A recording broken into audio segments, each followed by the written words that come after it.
لو أنزلنا هذا القرآن على جبل لرأيته خاشعا متصدعا من خشية الله وتلك الأمثال نضربها للناس لعلهم يتفكرون.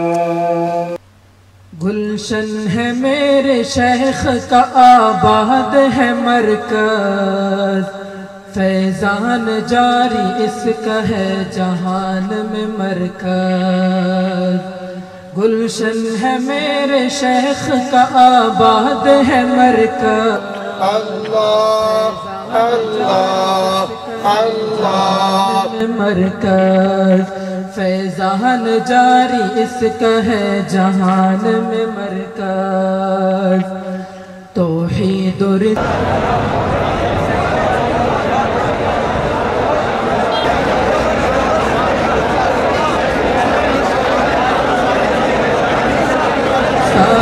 ہو یا کہ ختم نبوت، توحید و رسالت ہو یا کہ ختم نبوت، سرشار یوں اصحاب کے دفاع میں مرکز.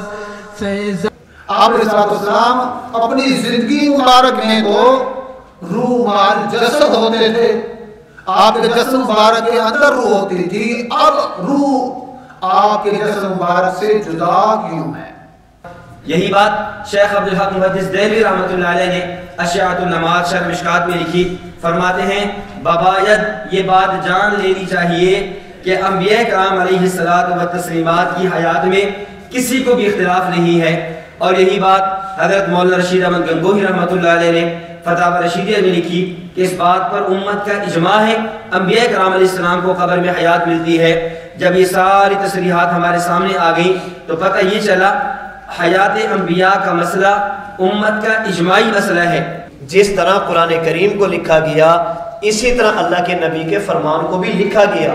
ہاں باضابطہ تدوین نہیں تھی، وہ قرآن کی بھی نہیں تھی، احادیث کی بھی نہیں تھی. قرآن کریم بھی مختلف جگہوں پر پھیلا ہوا تھا، احادیث بھی پھیلی ہوئی تھی. اتنی بات دلائل شرعیہ سے ثابت ہے کہ جس طرح صحابہ کرام نے اللہ کے نبی پر اترنے والے قرآن کو لکھا ہے، اسی طرح صحابہ کرام نے جناب رسول اللہ صلی اللہ علیہ وسلم کے مبارک فرمان کو بھی لکھا ہے. اس کے علاوہ جو تیسری حدیث آگے ہماری جو دلیل ہے، حضرت ابو جحیفہ رضی اللہ تعالیٰ عنہ، یہ علی رضی اللہ تعالیٰ عنہ سے روایت نقل کرتے ہیں. حضرت علی فرماتے ہیں من سنت الصلاۃ وضع الایدی علی الایدی تحت السرر. یہ بھی مصنف ابن ابی شیبہ. ہود کا ارادہ کس کا تھا؟ قتل کرنے کا. وَأَمَّا مَكْرُ اللَّهِ تَعَالَى بِهِمْ، اور ایک تدبیر اللہ رب العزت کی، اور اس کی کئی صورتیں ہو سکتی ہیں. فرمایا اس کی ایک صورت یہ ہے مکر اللہ تعالی بہم هو انہ رفع عیسیٰ الی السماء، اللہ رب العزت نے ان کو آسمان کی طرف اٹھا لیا. تیسری روایت ام عائشہ رضی اللہ تعالی عنہا کی ہے.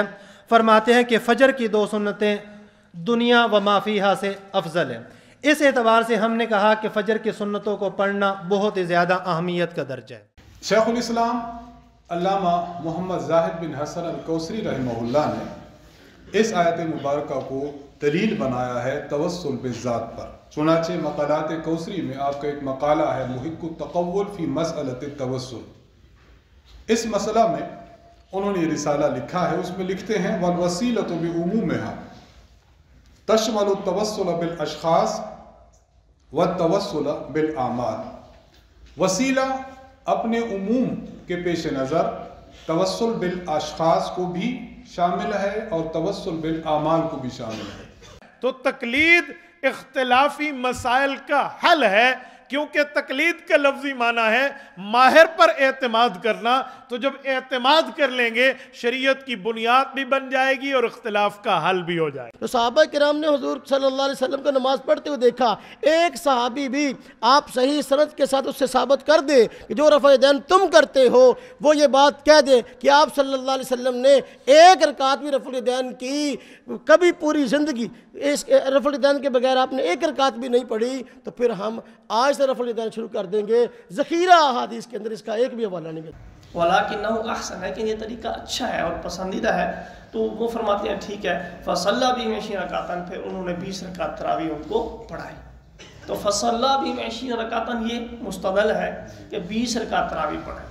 اس کی روایت بھی صحیح ہے اور اس کی راوی بھی ثقہ ہے. تو علامہ نصفی رحمۃ اللہ علیہ فرماتے ہیں تفسیر مدارک میں کہ دیکھو اللہ تعالیٰ نے نمازیں 2 قسم کی نازل فرمائی ہے، ایک نماز ہے جہری اور ایک نماز ہے سری. تو 2 نمازوں کے لیے اللہ تعالیٰ نے حکم بھی 2 نازل کیا ہے کہ جب امام قرات کرتا ہو جہری نماز ہو مقتدی کو حکم دیا فاستمعوا لہ، کان لگا کر سنو. جب امام قرات سرن کرتا ہو آپ سنتے بھی نہیں ہیں تو اللہ تعالیٰ نے حکم نازل فرما دیا وَانصتوا، آپ نے سننا نہ بھی ہو تب بھی خاموش رہنے. مصافحے کے اندر اہل سنت والجماعت کا عقیدہ کیا ہے؟ السنت فی المصافحہ بکلتا یدیہ، مصافحہ 2 ہاتھ سے کرنا سنت ہے. جہان جاری اس کا ہے جہان میں مرکز، سرشار یوں اصحاب کے دفاع میں مرکز. فیضان جاری اس کا ہے جہان میں مرکز، گلشن ہے میرے شیخ کا آباد ہے مرکز. فیضان جاری اس کا ہے جہان میں مرکز. عصمت ہو انبیاء کی یا مقام فقہا.